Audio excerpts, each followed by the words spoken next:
you're one of the artists who was picked like from around the world to conceptualize different artwork for Black Panther. How did that also happen? Like, do you just answer your phone call and it's like somebody calling you from Marvel asking you to do this? And do you feel the pressure like, okay, I have to do a really great thing? Or do you sink into your own self and just know that I got this? Most times it's always on email. Like I receive an email and I see the subject line and I'm like, oh my God, what is this happening? But it was an honor. Like when I saw Black Panther, I was like, and they asked me, do you want to be part of this? And I'm like, definitely I want to be part of this. First of all, it's history in the making. It's the first Black African-based superhero movie from Marvel that's authentically African. And definitely any artist will want to be part of that. And it's always scary. I'm not calm as I look when such things happen. I'm always scared and worried. But I think once I do my research, once I have conversations with people, I'm able to get into that zone where I'm able to create comfortably. Yeah.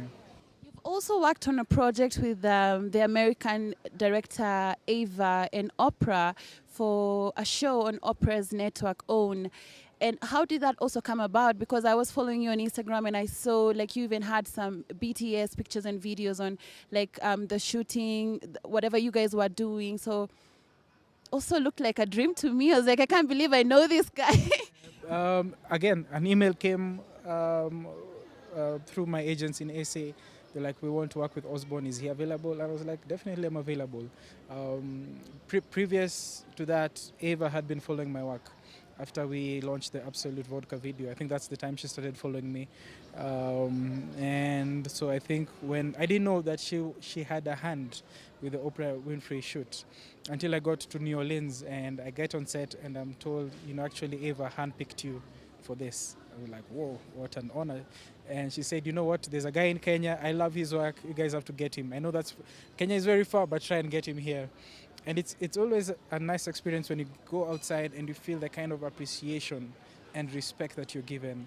Because people respect you in such a different way. I remember getting to New Orleans and the first thing they told me was like, Osborne, you're so thankful you're here. We didn't know, you have such a busy schedule. We were not sure that we'll get you on board, but you're so happy you're here. And I'm like, oh, I'm actually should be the one saying thank you for getting me here. What's your type of direction? Like you want to do more stuff at home or you're open to any call or working from anywhere in the world? When it comes to commercial work, I'm open to work anywhere, any client, anywhere in the world. But when it comes to Afrofuturism projects, my projects, personal projects, definitely has to have a foundation here home. Has to be Black oriented, has to be African oriented, either Africa or African American. Anyone with the Black melanin in them. That's what I want to do. You've had a stint with the Cannes Lion Festival of Creativity. In 2015, you were actually a part of the Kenya team that won for the first time. And then you went back this year in 2018 as one of the judges. So tell me about 2015 and tell me about the transition. 2015, we did a project. I didn't know it would go to that extent, to be something that will win a lion, a medal. And we were fortunate enough to win. This year, I remember being asked if I'd want to be a jury member, and I thought this must be a joke. Like, come on! Like, anyone that I know who makes it to a jury is either an executive, either creative director, executive creative director, chief creative. Guys with big titles. So I remember missing, like, wait, I'm a photographer. How am I involved in this?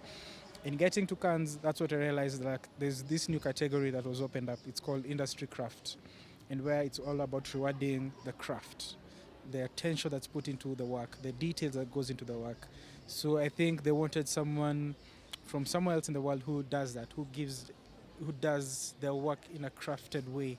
And I think I was fortunate enough to have been selected to represent Kenya here. Any message you want to give out to any artist who's checking you out, any young kid who has dreams of conceptualizing stuff and is like, it's going to be difficult, nobody's going to understand me. Anything you want to tell them? Just live your dream. Go out, do your thing. Make sure your work has an African cultural backbone.